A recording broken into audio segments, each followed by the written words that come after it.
Bapak Ibu sekalian, Bismillahirrahmanirrahim. Assalamualaikum warahmatullahi wabarakatuh.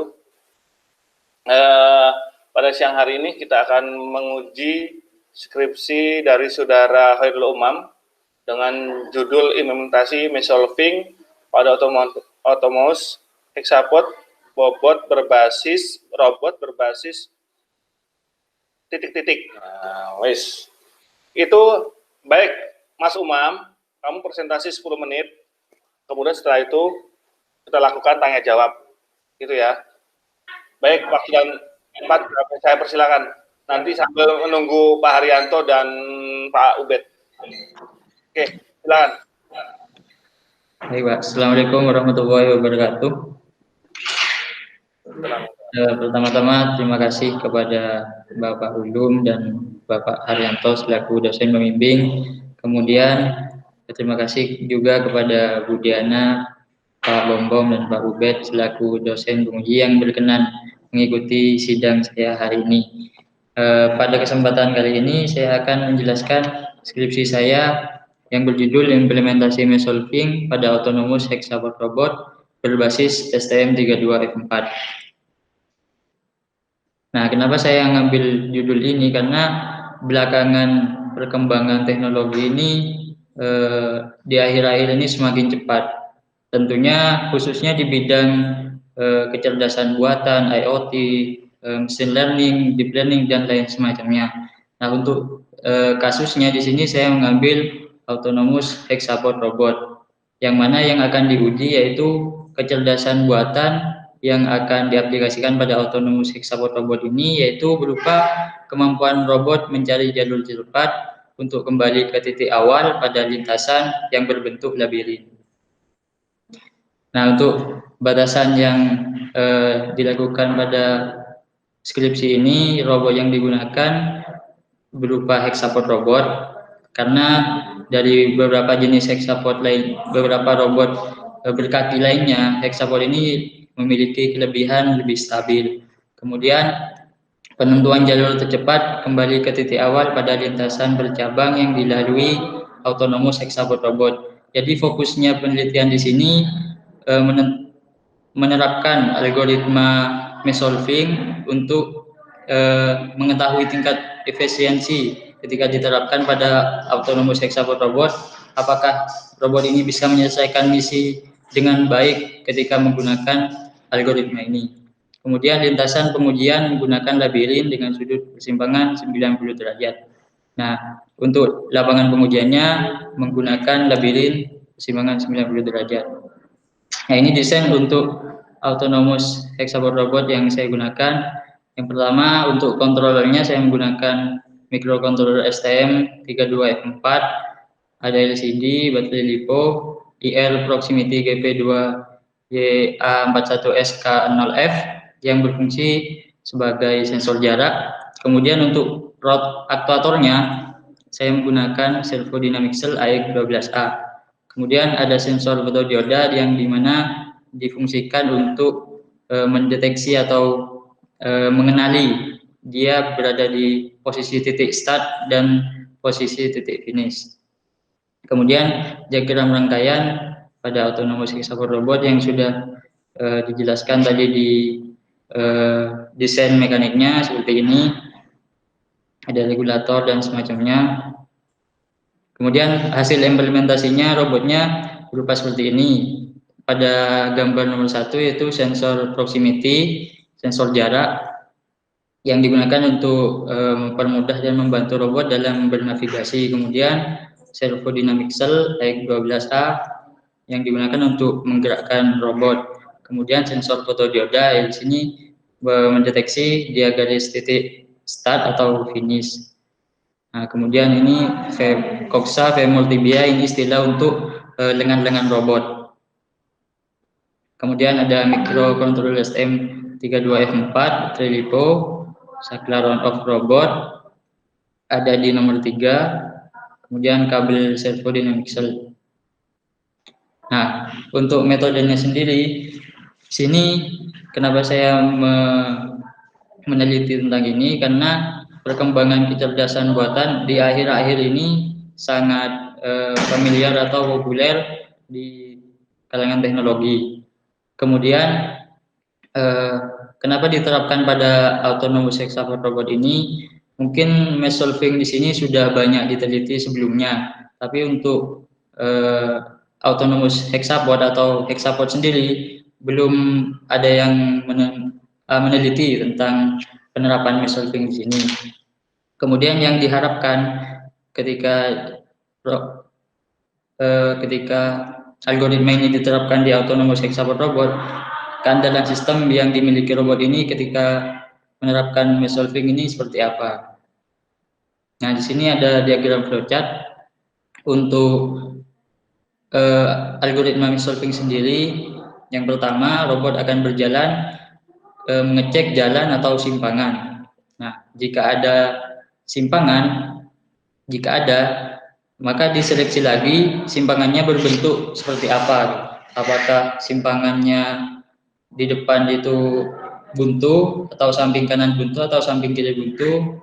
Kemudian ketika simpangannya sudah sedemikian rupa, dia akan melakukan aksi entah itu belok kanan, belok kiri, atau lurus, atau putar balik. Kemudian sambil lalu dia menyimpan apa yang sudah dia lalui. Ketika ada simpangan, dia menyimpan huruf R. Misalkan dia belok kanan, dia akan menyimpan huruf R. Kalau lurus, dia akan menyimpan huruf S. Nah, untuk apa data-data ini? Data-data yang disimpan ini sebagai data acuan, istilahnya pengingat ketika robot ini sudah melewati titik-titik itu. Dan ketika sudah selesai dia sampai di titik finish, maka data-data yang disimpan akan dikalkulasi menggunakan rumus algoritma mesh solving di sini. Kemudian data yang disimpan dan dikalkulasi ini ada flow rate-nya juga. Ketika datanya LUL akan disimpan menjadi S. Intinya disederhanakan bagaimana caranya robot ini tidak kembali melangkah atau melaju ke ruang buntu pada labirin tersebut. Kemudian, nah ini ada skema pengujian. Di sini ada dua lintasan yang diuji. Yang pertama, lintasan 1, robot akan berjalan dari titik hitam start sini sampai ke titik finish yang berada pada robot. Nah, kemudian pada pengujian 2, nah ini hanya sampel, sebenarnya pengujiannya itu ada 50, 10 dengan 10 berbagai macam lintasan atau kombinasi lintasan. Yang saya ambil sampelnya cuma 2 di sini, seperti yang dilihat pada gambar.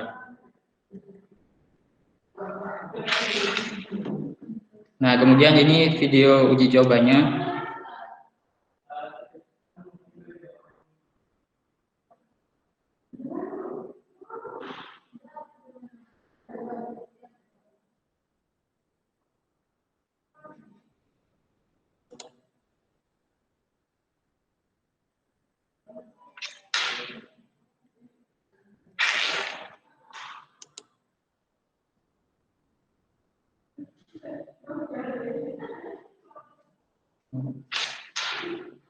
Ya, mungkin videonya nggak bisa diputar di sini, belum tercopy atau mungkin bagaimana. Nah, untuk hasil datanya dari percobaan yang saya lakukan dan membandingkan waktu tempuh ketika menggunakan algoritma mesh solving dengan tidak menggunakan algoritma mesh solving. Nah, waktu yang garis merah ini waktu robot untuk mencapai titik finish. Kemudian setelah mencapai titik finish, garis hijau di sini yang pada gambar jalur robot ketika menuju titik start. Jadi ketika dia sudah mencapai titik finish, dia akan menuju titik start tanpa kembali lagi ke nomor 2, tanpa kembali lagi ke jalan buntu yang dilabelin sini. Kemudian data yang disimpan, nah ketika ada simpangan seperti ini, simpangan pada depan robot, dia akan menyimpan huruf S. Kemudian ketika jalan buntu akan menyimpan huruf U. Ketika ada persimpangan perempatan di sini, dia akan belok kanan dan menyimpan huruf R. Nah, di sini ada menyimpan huruf L juga. Jadi kombinasi labirin seperti ini dilakukan 5 percobaan dan 3 kali berhasil dan 2 kali gagal. Nah, untuk hasil percobaan lintasan 2 yaitu skemanya seperti ini. Dari percobaan 2 di sini didapatkan 1 kali gagal dan 4 kali berhasil.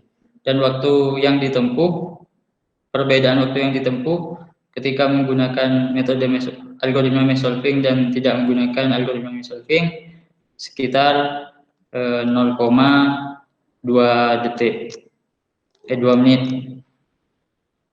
Mungkin sekian presentasi dari saya, kurang lebihnya mohon maaf. Mungkin ada masukan dan saran yang membangun dari Bapak Ibu dosen atau mungkin pertanyaan, saya persilakan. Assalamualaikum warahmatullahi wabarakatuh. Waalaikumsalam warahmatullahi wabarakatuh. Terima kasih ya Mas Umam. Baik Bapak Ibu penguji semua, mungkin dari Bu Diana, Pak Ubed, Pak Bom, barangkali ada yang mau ditanyakan. Saya persilakan. Monggo. Mas Umam di Belum. Oke, Pak Ubed, monggo masuk. Oke. Mas Umam. Iya, Pak. Coba ke tujuan ya tadi, tujuan.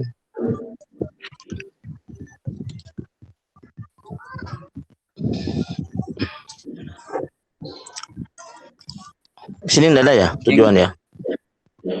Tidak ada, Pak. Jadi di tujuan itu saya baca di laporanmu itu untuk salah satunya untuk mengetahui efisiensi gitu ya? Halo? Iya, Pak. Nah, kemudian dari tujuan itu mengetahui efisiensi itu diketahui bahwa di kesimpulan efisiensinya 64% gitu ya. Iya, Pak. Nah, itu 64% itu dari mana? 64% itu kita perbandingan antara tingkat keberhasilan dan tingkat gagal, Pak. Dari 50 percobaan yang saya lakukan dengan skema lintasan yang bervariasi, nah itu ada 8 kali gagal. Ada 8 kali gagal, kemudian 18 kali gagal. Kemudian dari percobaan 50, 18 kali gagal dikalikan 100%. Nah, itu berarti kegagalannya, Pak. Kemudian untuk keberhasilannya atau efisiensinya 100% dikurangi persentase gagalnya, jadi 64%. Oke, coba ke kesimpulan Mas. Ya.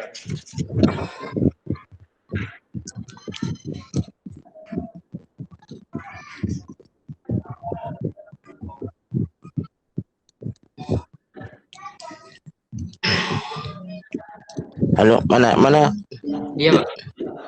Tampilannya ke kesimpulan.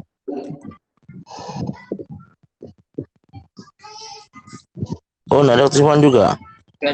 Coba laporanmu tampilkan.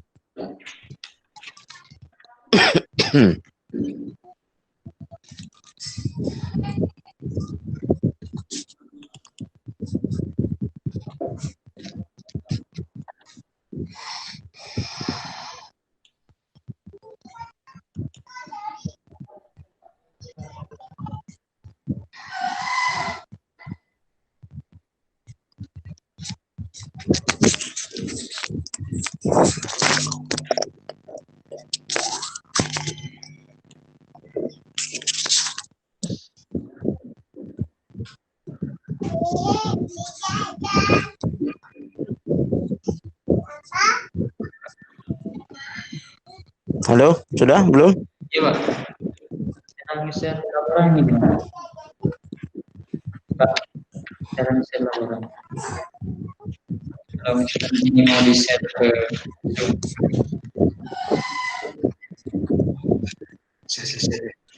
iya, Pak. Alah, nggak disiapin.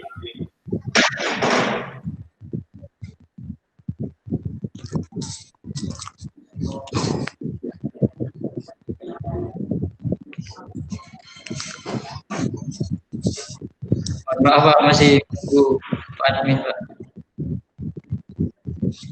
Waduh.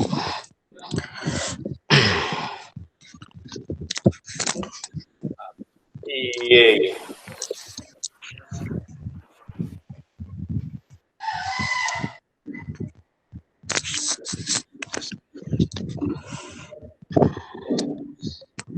Masih lama, enggak?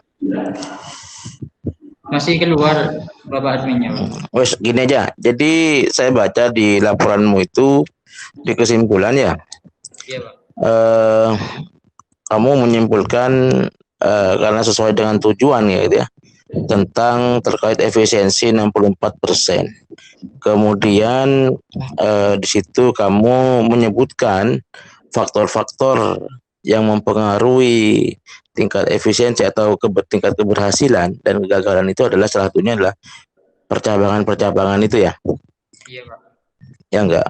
Jadi sehingga di tabel-tabel yang kamu tunjukkan dari halaman 49 sampai 55 itu tabel-tabelnya itu ada yang memang banyak berhasilnya, ada yang banyak gagalnya ya. Iya Betul Pak. nggak? Iya Pak. Dan dari yang gagal-gagal yang banyak gagalnya itu kamu menunjukkan bahwa di situ ada percabangan-percabangan ya. Iya Pak. Betul nggak? Sehingga disimpulkan bahwa faktor yang mempengaruhi adalah percabangan-percabangan. Jadi begini, karena memang fokusnya di situ kamu mengungkap ada faktor percabangan sebagai faktor yang bisa mempengaruhi tingkat keberhasilan gitu ya. Sehingga kalau menurut saya kalau misalkan mengukur efisiensi ya dari total 50 kali percobaan yang dalam 50 kali percobaan itu campur baur antara yang bercabang dan tidak bercabang. Betul nggak? Sehingga kesimpulannya itu kalau menurut saya apa ya kurang detail lah gitu ya. Ya kalau memang membahas di situ kamu mau menyimpulkan faktor percabangan itu berpengaruh, seyogianya satu begini, skenarionya nanti ditambahkan skenario begini. Sudah dicoba nggak yang ini dulu sebelum ke percabangan ya, dengan start di 1 katakanlah gitu ya, start di 1 tujuan ke 7 katakanlah ya. Halo? Iya Pak. Misalkan start di 1 ke 7 itu katakanlah hasilnya berhasil misalkan. Misal itu dicoba berapapun hasilnya bagaimana? Apakah hasilnya sama? Kalau berangkat dari 1 sampai ke 7 diulang lagi sampai 5 kali hasilnya bagaimana? Nah, dicoba 5 kali itu waktunya selisihnya itu sekitar 0, ya enggak, kalau masalah waktu oke lah gitu ya. iya. Enggak, maksudnya berhasil gagal. Kalau misalkan yang 1 sampai 7 awal percobaan itu berhasil, yang kedua sampai ke 5 itu gimana kira-kira hasilnya? Tingkat keberhasilan itu tergantung dari pembacaan sensornya ya, Pak. Nah, berarti bisa dengan rute yang sama bisa berlainan hasilnya ya. Iya Pak. Nah, itu juga kamu juga gitu ya. Jadi setiap untuk kamu harus di apa namanya observasi juga itu dicoba juga. Jadi untuk mengetahui seberapa apa namanya tingkat akurasinya atau tingkat keberhasilannya seperti apa untuk itu ya, sehingga untuk mengungkap faktor-faktor yang ada. Satu itu. Yang kedua begini, karena Anda ingin menyimpulkan bahwa di situ ada faktor percabangan, seharusnya nanti skenarionya begini, dibikin skenario gitu ya. Iya Pak. Dengan yang ada 3 skenario. Yang pertama skenario dengan jumlah percabangan sedikit. Yang kedua, skenario dengan percabangan sedang. Yang ketiga, bikin observasi lagi skenario dengan percabangan yang lebih banyak. Jadi yang pertama dengan percabangan yang sedikit itu hasilnya bagaimana? Antara berhasil dan gagal.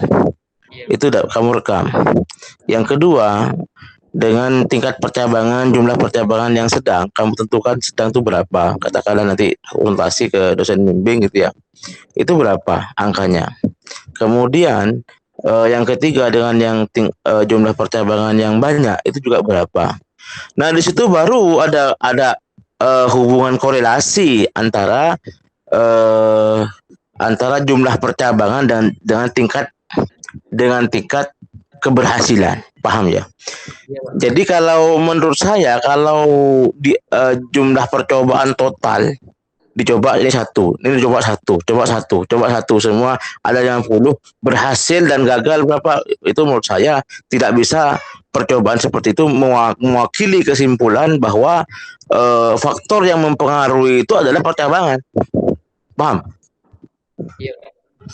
Ya. Sehingga kalau ingin menyimpulkan faktor adalah percabangan ya seperti itu. Kalau menurut saya harus skenario tambah skenario seperti itu.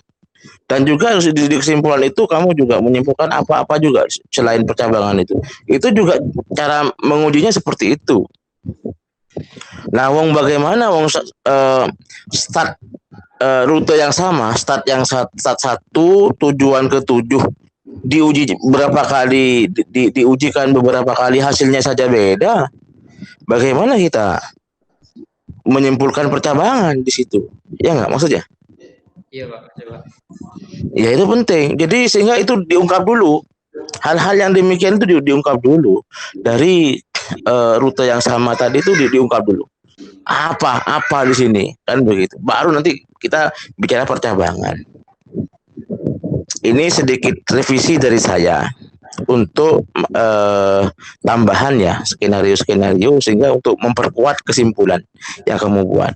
Kemudian yang terakhir dari saya tentang tata tulis sih, halaman 50 dan seterusnya tentang tabel-tabel itu tabelnya masih kacau balau. Jadi kalau tabel jangan dipotong-potong seperti itu, kalau sekiranya bisa utuh begitu ya. Baik, paham ya, diperbaiki lagi. Oke, Pak Ulum, sekian dari saya Pak Ulum.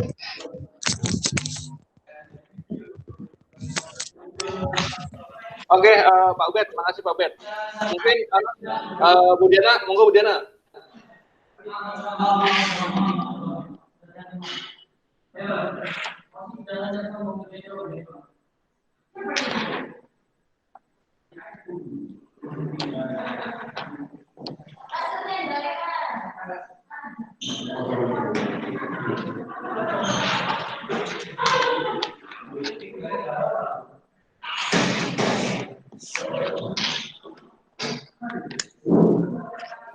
Halo Bu Diana.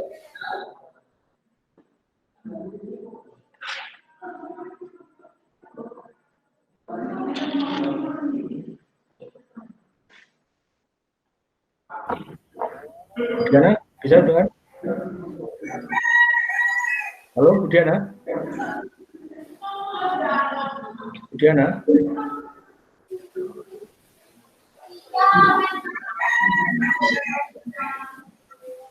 Bu Diana, halo? Bu Diana? Bu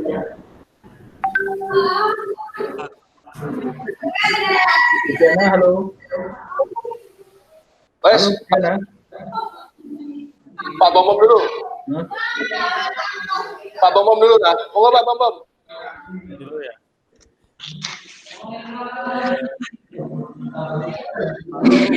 Mas Ulu, yang saya tanya ini, robot itu dia belajarnya, yang dipelajari apanya? Yang dipelajari itu lintasan, kemudian percabangan yang sudah dilewati, Pak. Lintasan yang sudah dilewati. Iya, Pak.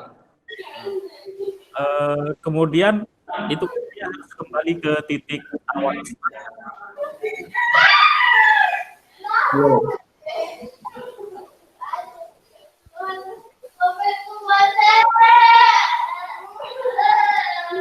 awal start ya. Iya, Pak. Cara dia reverse-nya itu gimana? Jadi dia kan sudah mempelajari rutenya, kemudian cara reverse-nya dia reverse itu ngambil jalur tadi jalur titiknya atau seperti apa? Cara reverse-nya, jadi ketika dia melewati suatu lintasan, kemudian ada percabangan, dia akan menyimpan data percabangan. Misalkan percabangan itu mengharuskan robot itu belok kanan, maka dia akan menyimpan belok kanan tadi, Pak. Kemudian ketika ada persimpangan yang lurus, dia akan menyimpan data lurus itu, Pak. Kemudian data-data itu disimpulkan atau dimasukkan ke algoritma mesh solving untuk menemukan data-data yang mana menuju jalan buntu itu, Pak. Kemudian data yang menuju jalan buntu itu yang dihilangkan.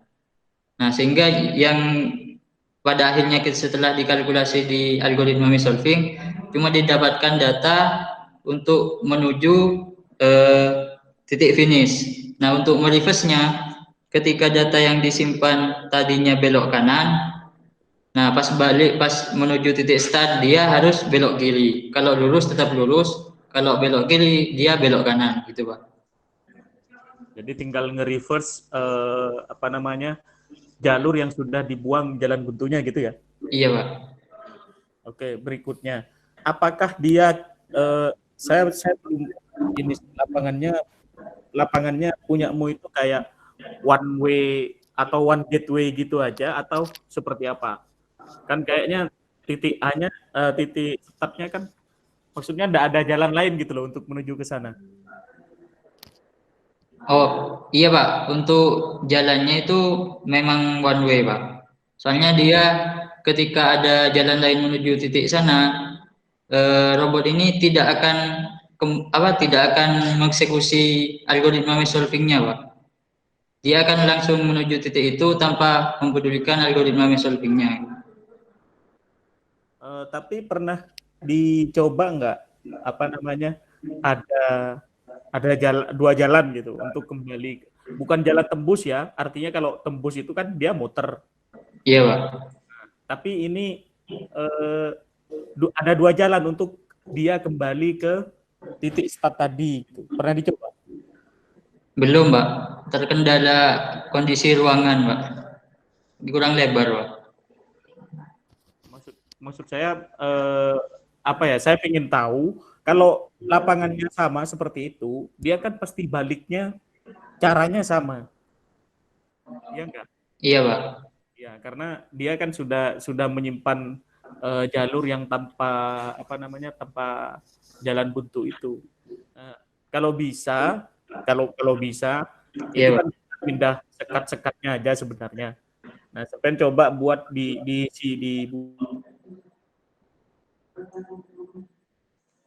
buat dia bisa jadi dua jalan untuk kembali ke ke tempat tadi itu gitu loh. Meskipun proses belajarnya juga 2 kali enggak masalah. Jadi kan kita tahu nih, dia milih dalam misal lapangannya ada dua jalan yang bisa tembus ke kembali ke titik awal. Misal kamu jalankan untuk mempelajari dulu, kemudian kamu jalankan lagi di jalan dari titik tadi tapi dengan jalan yang berbeda.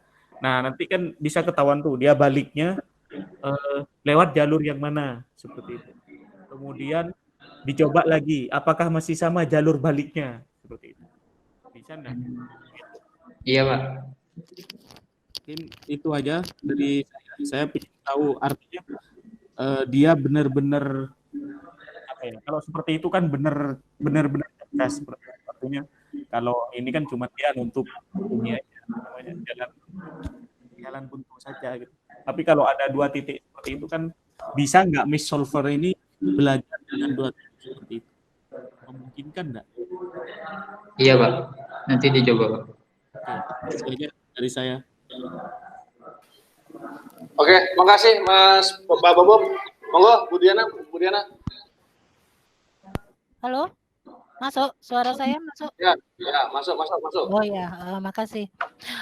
Tadi ada di pengujian itu ada pakai sudut 90 derajat. Itu yang mana Mas? Coba ditunjukkan. Untuk sudut 90 derajat itu bentuk labirinnya. Labirinnya. Iya. Kenapa kok pakai sudut 90 derajat? Nah, itu karena penggunaan dan peletakan sensornya memang didesain seperti itu. Iya, kenapa? Karena ketika tidak berbentuk 90 derajat, pengambilan data untuk mesh solvingnya ini tidak sesuai dengan yang di jurnal gitu. Di jurnal tulisannya harus 90 derajat. Enggak, Bu, tapi kebanyakan penelitian tentang mesh solving ini ujian labirinnya itu memang 90 derajat.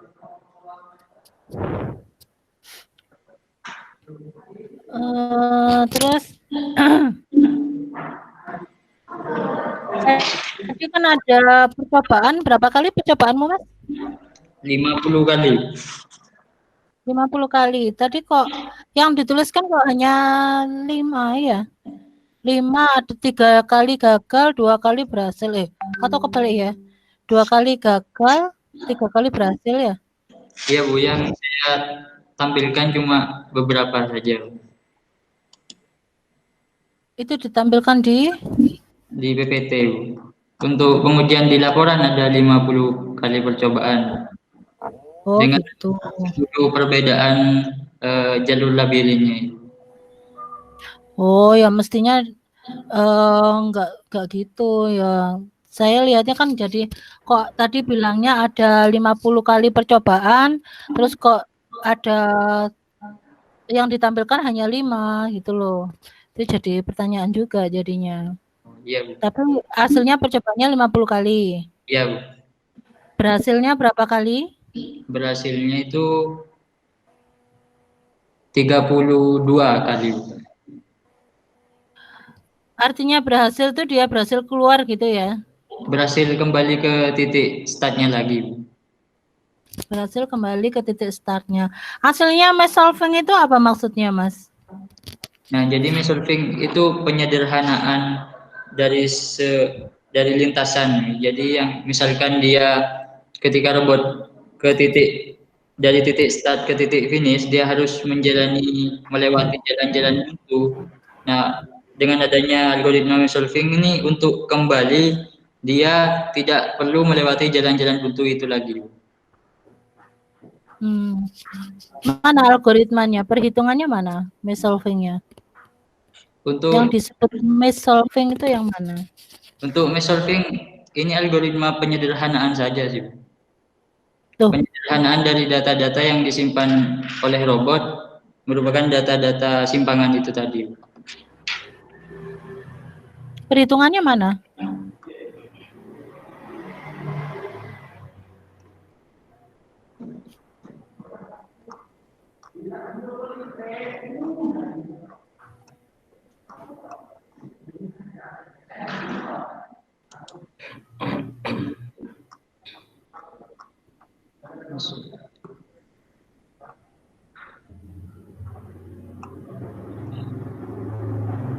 Nah, untuk algoritmanya cuma seperti ini, Bu. Jadi perhitungan kalkulasi itu. Nah, itu ada di flowchart ada kalkulasi. Mana? Mana proses kalkulasimu? Yang di bawahnya ini, Bu. Tuh, yang di flowchart itu kan ada. Ya. Iya. Inputnya apa? Data sensor. Mana? Punyamu di flowchartmu nggak ada inputnya semua? Semua nggak ada inputnya, nggak ada outputnya flowchartmu? Tuh. Itu yang cek jalan dan simpangan. Maksudnya cek jalan dan cek simpangan itu apa? Dia sensornya ngecek jalan ada simpangan atau enggak gitu. Input itu apa sih? Input data yang diinputkan dari robot itu. Oh, input cek jalan dan simpangan. Coba di atas lagi, flowchart lagi.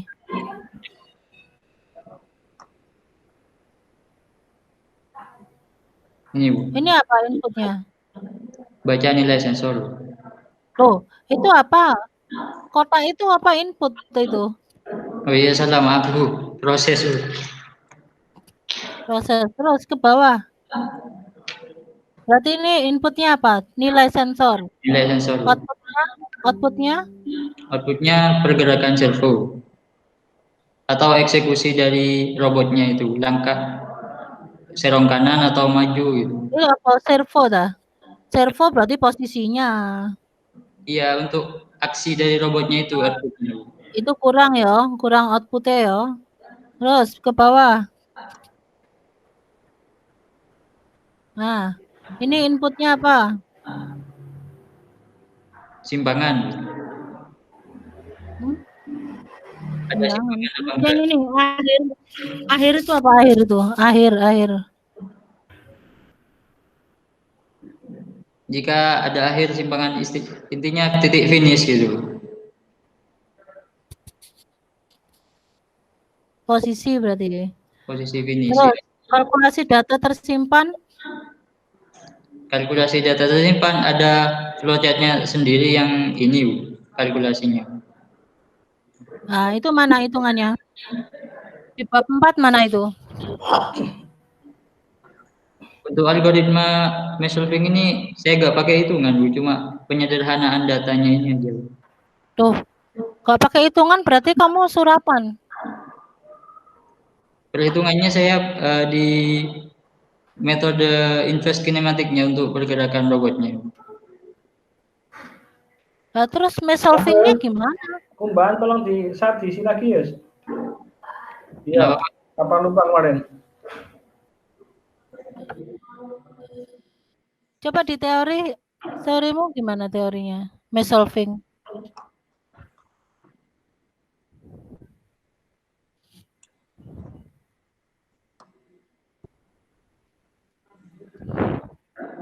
Sama juga, cuma penyederhanaan dari data-data yang disimpan ini. Cara menyederhanakannya seperti apa? Cara menyederhanakan sudah ada rumusnya sendiri Bu. Misalkan Tuh, lah iya. Mana rumusnya?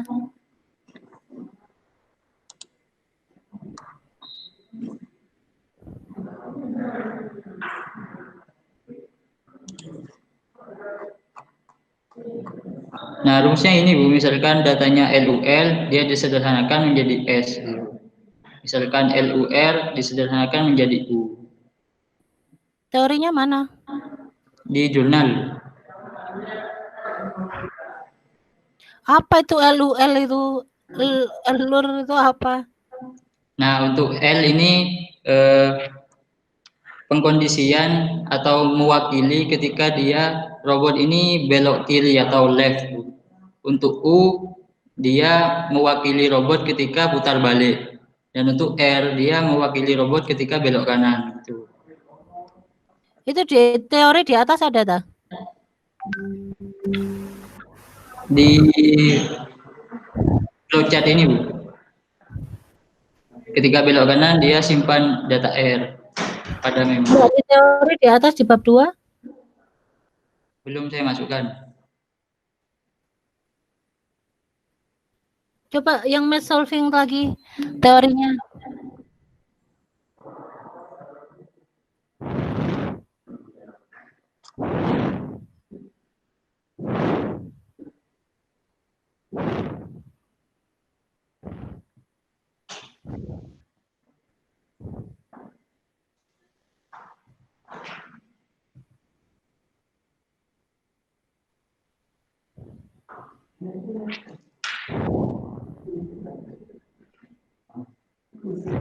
Oh, terus ke bawah sedikit. Mana yang penyederhanaan tadi yang Belum saya masukkan.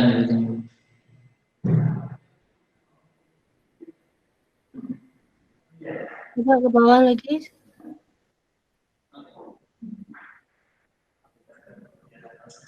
Coba ke bawah. Nah ini Bu, di flowchartnya Bu. Mestinya ada perhitungannya itu. Mesh solving itu.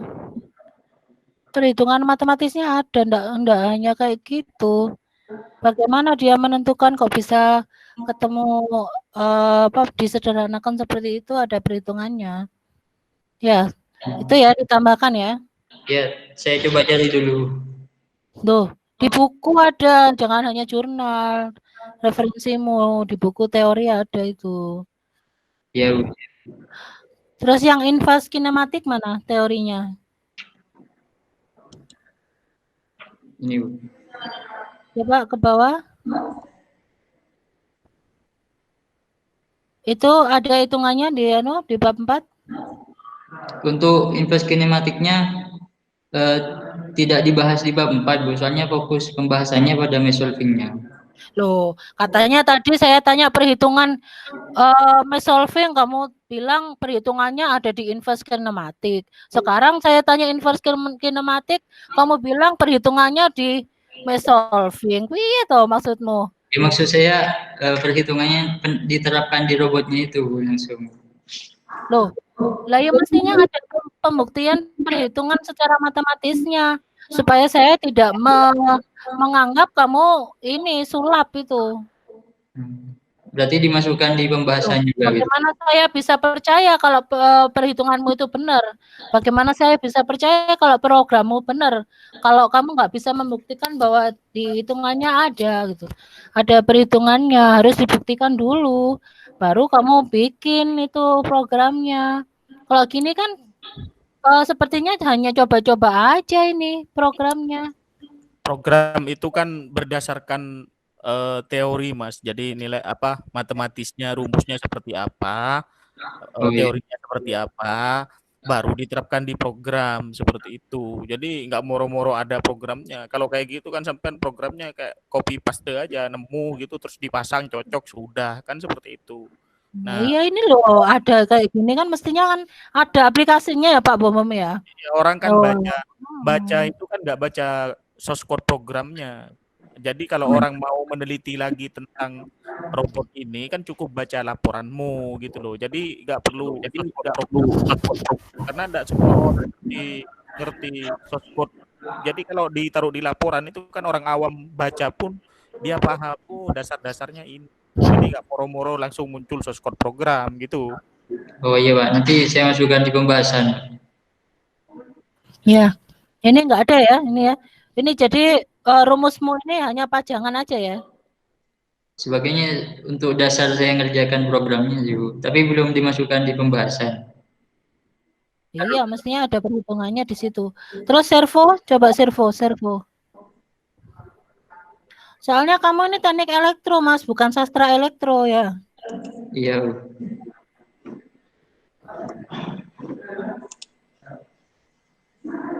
Sastra elektro kowe ngarang iso ya. Servo coba. Motor servo. Nah, motor servo kamu nggak ada simbolnya servo loh. Mana simbolnya motor servo? Itu apa? Itu simbol ta? Oh, simbol dari motor. Oh, simbol motor servo. Pastinya ada perhitungannya, rumusnya motor servo.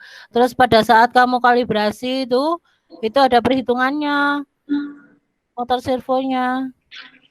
Ada di bab 4. Ada perhitungannya. Bab 4. Motor servonya.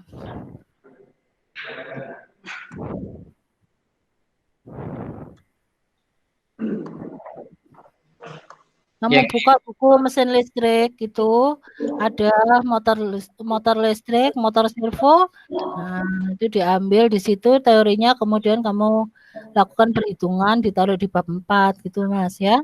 Tambahkan nggak ada itu. Mbok bolak-balik gak kira ono urusan. Kemudian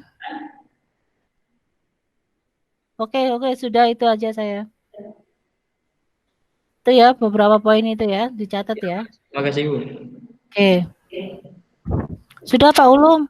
Oke, baik. Pak Har, ada yang mau tambahin Pak Har? Coba Pak Bambang aja Pak. Apa? Langsung Pak Bambang aja mungkin. Pak Bambang sudah? Sudah. Ya sudah cukup. Oke, Mas Umam gitu ya. Iya Pak. Di revisiannya ditambahin. Ya, memang karena saya juga ini lihat itu hitungannya sangat kurang sekali ya. Jadi nanti dimasukkan hitungan-hitungannya itu baik apa yang disampaikan Bu Diana tadi ya dan Pak Ubed itu ya sama Pak Bobo juga gitu ya. Oke, kamu keluar dulu ya sebentar ya. Baik, Pak. Lagi-lagi ya. Kita rebukan dulu.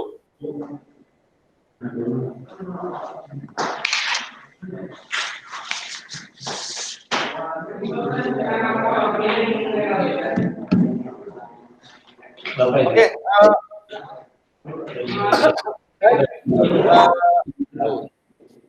Nggak dimatikan, nggak dimut. Mas Khalil. Ya. Ini dimut Mas. Punya peserta dimut dulu Mas. Ya, oke. Sudah keluar Pak orangnya Pak? Iya, Belum. Di mute Oke. apa di mute? Yang Yang jelas. enggak. Doyan lanang. Senengannya di mute. Oke, baik. Muat pentol. Ubed, Bu Diana, Pak Bombok, Pak Haryanto, gimana kira-kira kesimpulannya? Ya lulus aja nek aku. Dengan revisi. Bimbingannya bagus ta? Iya, rajin emang. Saking karena banyak Saya nggak seberapa sih. Tapi begitu terakhir maju tak entekno langsung. Rakus Pak Hari. Saya enak ya, tiba-tiba langsung 5 bab langsung maju enggak?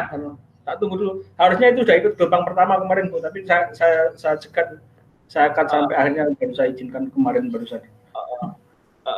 betul. Iya. Pokoknya direvisi aku mau wes lulus Ya. normal. Iya, oke. Pak Ubed, ada tambahan? Idem. Oke, gitu ya. Pak Bom, Manut. manut. Dua kali hanya manut ya. Berani enggak? Dicoba itu tadi pakai apa lapangan dengan 2 jalan yang bisa kembali ke titik awan. Kon dua sise ihdina siratal mustaqim. Oke, Pak Mas Khalil, boleh masuk Mas Khalil?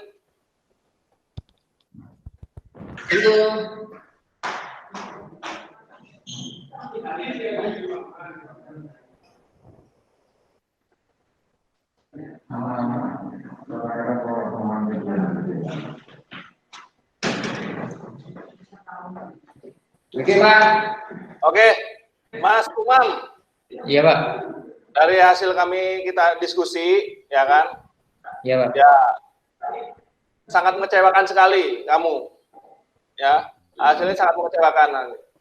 Jadi kita belum bisa menyimpulkan hasilnya ujian kamu hari ini. Sebelum kamu merevisi apa yang disampaikan oleh Bapak Ibu penguji. Ya, jadi bahasanya apa ya? Belum ada hasil keputusan. Nanti kita akan berembuk lagi selama kamu sudah menghadap Ibu Bapak penguji dan kami sebagai pembimbing. Begitu ya? Iya, Kalau Pak. bisa lebih baik, nggak nunggu 1 minggu gitu. Baik, Pak. Untuk revisinya nanti online apa bisa ke kampus ini, Pak? Mas, Ya online Mas. Mau aku nang kampus. Mas, pokoknya dikerjakan. Kemudian kalau bisa kamu tandain apa yang kamu tambah dan kamu revisi. Entah di blok warna biru atau di print warna biru atau di apa soft copy-nya warna biru, terserah. Yang penting kami bisa tahu perubahannya.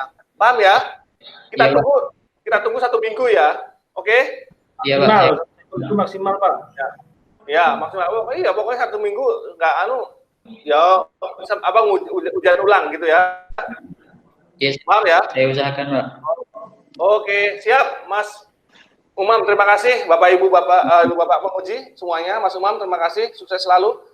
Saya akhiri. Wassalamualaikum warahmatullahi wabarakatuh.